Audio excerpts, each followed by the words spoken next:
Bonjour à tous, je suis Lucas Leverne et aujourd'hui je vais essayer de vous présenter mes 6 premiers mois de thèse. Ici on est au CNRS, le Centre National de la Recherche Scientifique, et je travaille sur la régulation de la photosynthèse dans un contexte de changement climatique. En effet, comme on le sait tous, l'activité humaine et la combustion des énergies fossiles a conduit à une émission massive de CO2 dans l'atmosphère. Cette émission de CO2 a induit les effets qu'on connaît.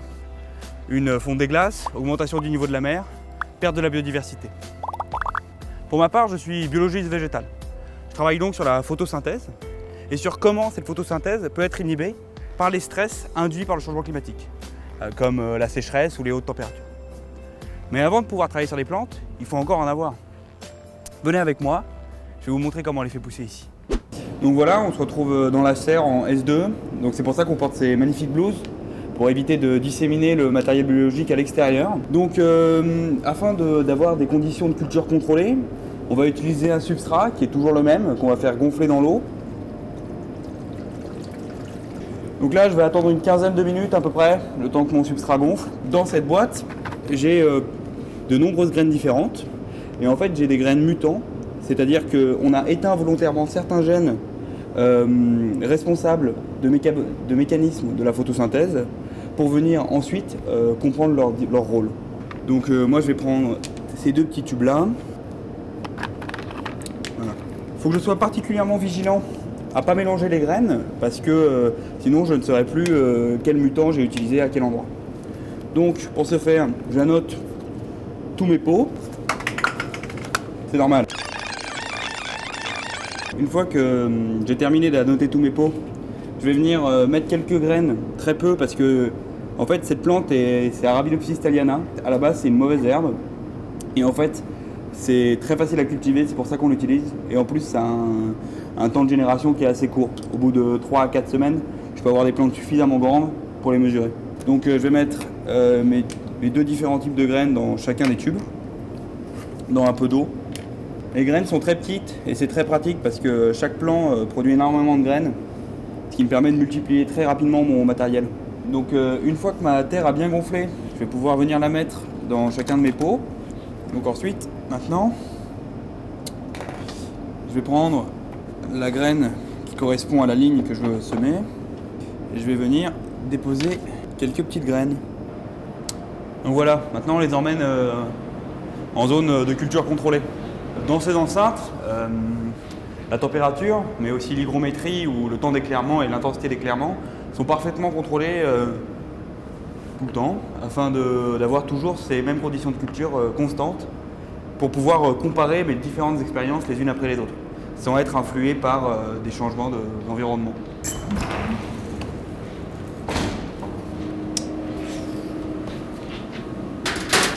Elles sont cultivées dans les mêmes conditions, afin d'être comparables toutes entre elles. Voilà.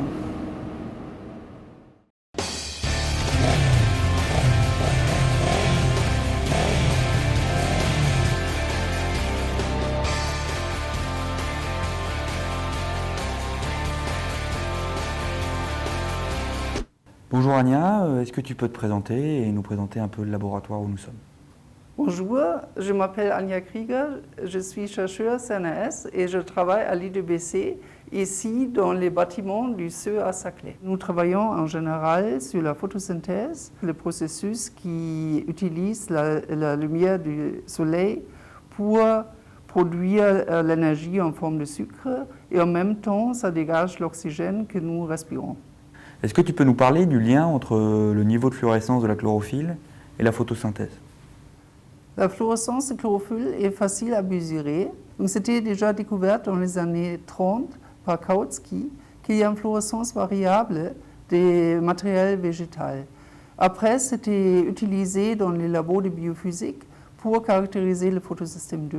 En mesurant la fluorescence, on peut arriver à déterminer les activités de la photosynthèse, mais aussi des activités, des voies de dissipation de l'énergie. Donc s'il y a trop de lumière qui tombe sur une feuille, il y a des mécanismes qui sont induits qui permettent de dissiper l'énergie qui ne peut pas être utilisée pour la photosynthèse comme chaleur. Ce mécanisme-là protège la plante contre un stress oxydatif. À quelle échelle on se place et quel type d'informations biologiques on peut avoir avec les mesures PAM? Donc, nous utilisons le PAM pour étudier les mécanismes moléculaires de la photosynthèse. Donc, on mesure au niveau d'une feuille jusqu'au centre réactionnel isolé. Et on essaye d'étudier les mécanismes moléculaires de la régulation. Donc la fluorescence nous donne un certain indice, mais il faut d'autres méthodes de la biophysique et de la biochimie pour vraiment arriver à répondre à ce type de questions. En comparaison avec le travail que Fabienne fait, nous sommes vraiment intéressés au niveau très moléculaire, très précis de la régulation de la photosynthèse. Quels sont les principaux avantages et inconvénients de la mesure PAM? L'avantage de mesurer avec le PAM est que c'est simple, l'appareil n'est pas très cher, mais on est limité à une certaine distance, donc on doit être très proche de ces plantes et on ne peut pas faire la télédétection des méthodes comme ça pour arriver d'avoir une mesure de la photosynthèse via la fluorescence sur une échelle un peu supérieure. Quelles sont tes perspectives et quelles sont tes attentes par rapport aux différentes données que je pourrais accumuler pendant ma thèse? Donc, une perspective est qu'on essaie, pendant la thèse de Lucas, de faire un pont entre nos mesures très moléculaires et les mesures à grande échelle que Fabienne fait en traitant les données satellites et utilisant son modèle d'orchidée. Elle utilise pour son modèle un certain paramètre de non-photochemical quenching et qui est intégré et important pour arriver à simuler les données satellites. Donc on essaie d'améliorer ce paramètre en essayant de distinguer entre les différents mécanismes de non-photochemical quenching. Et pour ça, Lucas utilise une banque de mutants d'Arabidopsis thaliana qui sont en principe bien caractérisés et qui sont connus pour être affectés dans une certaine voie de cette quenching non-photochimique. Quelles sont les perspectives de ce type de travaux et comment ils viennent s'intégrer dans une dynamique du changement climatique? Oui, on peut en général dire qu'il y a certains challenges qui sont un moment important pour l'humanité. Avec la photosynthèse, premièrement, notre vie dépend de la photosynthèse, de la production d'oxygène, de la production de sucre. Donc c'est important pour le climat, c'est important pour l'alimentation, c'est important pour toute l'agriculture, pour les animaux, pour les écosystèmes. Et on peut aussi envisager en explorant la biodiversité et trouvant certaines altérations de la photosynthèse dans les différentes variétés naturelles, d'arriver à des rendements encore plus efficaces. Donc avec Anya, on a bien compris que la fluorescence de la chlorophylle pouvait nous donner des indications sur le niveau de photosynthèse des plantes. Et donc pour faire cette mesure, j'utilise cette magnifique machine. Cette machine est composée de 3 éléments majeurs. Un couvercle qui permet de limiter l'entrée d'autres lumières, comme la lumière extérieure, qui viendrait polluer notre mesure. En effet, on veut que le niveau de photosynthèse qu'on induit soit parfaitement contrôlé par une lumière qu'on y ajoute. Donc dans l'appareil, j'ai aussi une lumière qui est contrôlée de manière extrêmement précise via cet ordinateur. Et le dernier élément qui est la caméra. Donc pour faire une manip, qu'est-ce qui se passe? Je vais venir placer mes plantes directement dans ma machine. Ensuite, il me suffit de faire le zoom, le point.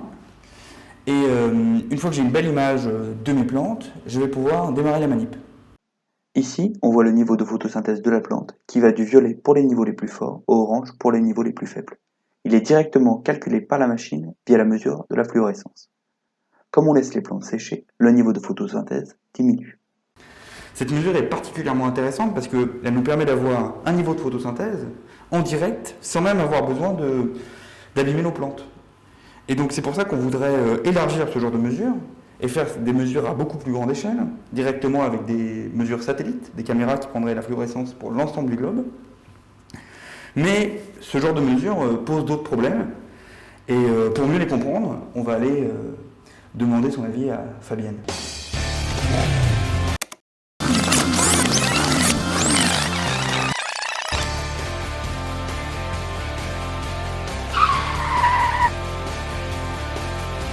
Bonjour Fabienne, est-ce que tu peux te présenter et nous parler un petit peu de ton parcours, de tes motivations et de ta place dans le laboratoire? Oui, bonjour Lucas. Je m'appelle Fabienne Maignan, je suis chercheuse au laboratoire des sciences du climat et de l'environnement. Je co-dirige une équipe qui s'appelle Mosaïque pour modélisation des surfaces et interfaces continentales. Je travaille avec un outil qui s'appelle Orchidée, c'est un modèle numérique des surfaces continentales. Est-ce que tu peux nous parler un peu plus du modèle Orchidée, de qu'est-ce qu'on essaye de modéliser? Le modèle Orchidée représente les échanges de carbone, d'azote, d'eau et d'énergie entre les surfaces continentales et l'atmosphère. Donc moi je m'intéresse plus particulièrement à la photosynthèse, donc c'est la quantité de carbone qui va être absorbée par la végétation. Donc à l'échelle du globe on appelle ça la production primaire brute, la GPP en anglais, et donc c'est important de modéliser cette GPP de façon assez précise. C'est difficile parce que cette production primaire brute est très variable, d'un endroit du globe à l'autre ce ne sont pas les mêmes types de plantes. Au cours de la saison, les conditions météorologiques vont varier, d'une année à l'autre aussi. Donc c'est très difficile de rendre compte de cette variabilité, mais c'est important d'être le plus précis possible, car plus on est précis aujourd'hui, et plus on aura confiance dans les projections que nous réalisons avec le modèle Orchidée. Est-ce que tu peux nous donner les difficultés majeures que tu rencontres quand tu essayes de mesurer cette GPP? En fait, l'échange gazeux, mesurer le CO2 qui rentre dans la feuille, justement, ça ne peut se faire qu'au niveau de la feuille. Dès qu'on passe au niveau d'un écosystème, on va juste avoir accès au flux net de CO2, c'est-à-dire la différence entre la photosynthèse et la respiration. Et on ne peut pas non plus mesurer la GPP depuis l'espace. Donc nous allons toujours être en recherche de ce qu'on appelle des proxys, c'est-à-dire des grandeurs qui, elles, sont mesurables et qui vont pouvoir nous informer sur la GPP. Par exemple, récemment, avec un collègue, nous avons utilisé la fluorescence de la végétation qui se mesure au niveau satellitaire parce que c'est un rayonnement. Et cette fluorescence nous informe sur la photosynthèse. La plante en fait absorbe de l'énergie lumineuse pour pouvoir faire de la photosynthèse, mais une partie de cette énergie lumineuse est réémise, c'est ce qu'on appelle la fluorescence. Quels sont les objectifs futurs et tes perspectives pour ce modèle Orchidée? À court terme, j'aimerais m'intéresser aux sécheresses en fait, plus particulièrement au processus de photoprotection que la plante va mettre en œuvre, comment elle va se protéger contre ce manque d'eau et ces températures élevées. Mais on travaille depuis longtemps déjà sur cette problématique de la réponse des surfaces continentales au changement climatique. Donc pour l'instant, les surfaces continentales, elles absorbent environ un quart du CO2 qui est émis dans l'atmosphère par les activités anthropiques. Donc elles aident à lutter contre ce changement climatique. À l'avenir, qu'en sera-t-il? Il est possible que si on réchauffe trop la Terre, les surfaces continentales finissent par devenir elles aussi une source de carbone et donc cessent de nous aider à lutter contre ce changement climatique.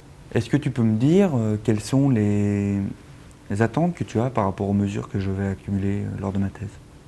Donc pour étalonner mon modèle de photoprotection, j'ai besoin de mesures sur des types de plantes extrêmement variés parce qu'à la fin, je dois tourner à l'échelle du globe. Donc les sécheresses que tu simules sur différents types de plantes vont m'être très utiles et nous allons pouvoir, une fois que nous aurons étalonné ce modèle de photoprotection, faire des projections sur le siècle futur et les nombreuses sécheresses qui nous attendent. Est-ce que tu peux nous dire comment les recherches que tu fais dans ton laboratoire peuvent venir s'inscrire dans les décisions politiques à venir? Oui, bien sûr. Donc autour d'Orchidée, on met un système d'atmosphère, un océan, etc. Nous réalisons ces simulations, nous écrivons des publications. Sur la base de ces publications, on écrit des rapports du GIEC, le groupe d'experts intergouvernemental sur l'évolution du climat, et les politiques lisent ces rapports du GIEC et prennent les décisions qui s'imposent. Donc notre rôle est un rôle de conseil technique et scientifique.